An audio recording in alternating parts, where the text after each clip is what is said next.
తాకట్లో ఉన్న బంగారాన్ని విడిపించలేక వడ్డీల మీద వడ్డీలు కడుతూ ఇబ్బంది పడుతున్నారా? అయితే ఇప్పుడే సంప్రదించండి శివ గోల్డ్ కంపెనీ. మీ నమ్మకానికి మా హామీ శివ గోల్డ్ కంపెనీ. విజయవాడ మచిలీపట్నం జాతీయ రహదారి 65 విస్తరణలో భాగంగా బెంజ్ సర్కిల్ నుంచి గంగూరు కూడలి వరకు ఎలివేటెడ్ వంతెన నిర్మిస్తే బెజవాడలో ట్రాఫిక్ కష్టాలు తగ్గుతాయని భావించారు. ఈ నిర్ణయాన్ని జాతీయ రహదారుల ప్రాధికార సంస్థ తాజాగా పక్కన పెట్టింది. ప్రాజెక్టు నిర్మాణానికి ఎక్కువ ఖర్చవుతుందంటూ ఆ ప్రతిపాదన ఉపసంహరించుకుంది. కంకిపాడు సమీపంలోని దావులూరు టోల్ ప్లాజా దగ్గరలో ఈ హైవేని Amaravati outer ring road cross చేస్తుండగా అక్కడి నుంచి మచిలీపట్నం వరకు మాత్రమే 6 వరుసలుగా విస్తరించేందుకు డీపీఆర్ సిద్ధం చేసింది. విజయవాడలో బెంజ్ సర్కిల్ నుంచి పటమట, ఆటోనగర్ గేట్, కానూరు, తాడిగడప, పోరంకి, పెనమలూరు దాటే వరకు వాహనాల రద్దీ ఎక్కువగా ఉంటోంది. ట్రాఫిక్ తీవ్రత దృష్ట్యా మచిలీపట్నం రోడ్డును తప్పనిసరిగా విస్తరించాల్సిన అవసరం ఉంది. బెంజ్ సర్కిల్ నుంచి పెనమలూరు మండలం గంగూరు కూడలి వరకు 9 కిలోమీటర్ల మేర 6 వరుసల రహదారితో కూడిన ఎలివేటెడ్ వంతెన నిర్మించేందుకు గతంలో డీపీఆర్ ప్రతిపాదించారు. గంగూరు కూడలి నుంచి మచిలీపట్నం వరకు ఇప్పుడున్న 4 వరుసలను 6 వరుసలుగా విస్తరించేలా ప్రతిపాదించారు. ఈ మేరకే డీపీఆర్ సిద్ధమవుతోందని భావిస్తుండగా తాజాగా మార్పులు చేశారు.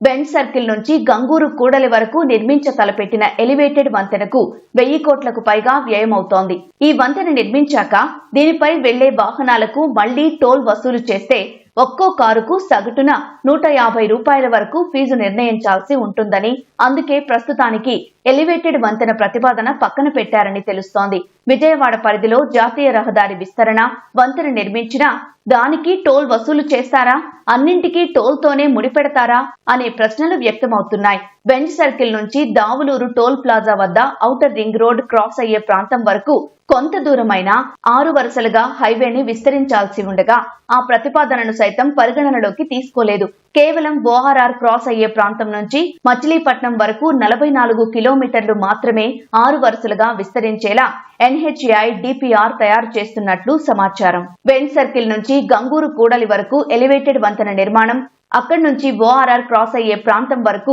6 వరుసలుగా విస్తరణ వంటి పనులను 2వ దశలో చేరుస్తామని ఎన్హెచ్ఏఐ అధికారులు చెబుతున్నారు. హైదరాబాద్ వైపు నుంచి వచ్చే వాహనాలు మచిలీపట్నం పోర్టుకు వెళ్లాలంటే కంచికచర్ల నుంచి ఓఆర్ఆర్ మీదుగా దావులూరు సమీపం వరకు వచ్చి అక్కడి నుంచి మచిలీపట్నం వైపు వెళ్లేందుకు వీలుంటుందని చెబుతున్నారు. విజయవాడలో ట్రాఫిక్ ఇబ్బందులు మాత్రం పట్టించుకోవడం లేదు. బెజవాడ బెంజ్ సర్కిల్ నుంచి గంగూరు వరకు ఉన్న తీవ్ర ట్రాఫిక్ సమస్యకు పరిష్కారం ఇప్పట్లో లభించే అవకాశాలు కనిపించడం లేదు.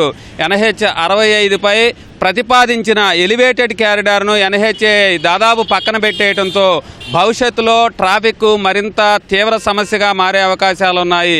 ముందుగా ప్రతిపాదించిన ప్రకారం 9 కిలోమీటర్ల మేర ఎలివేటెడ్ రహదారి ఏర్పాటు చేయాలి, తీవ్ర ట్రాఫిక్ సమస్యకు పరిష్కారం చూపాలని వాహనదారులు కోరుతున్నారు. కెమెరామెన్ భాస్కర్, శేషుబాబులతో సాయికృష్ణ, ఈటీవీ న్యూస్.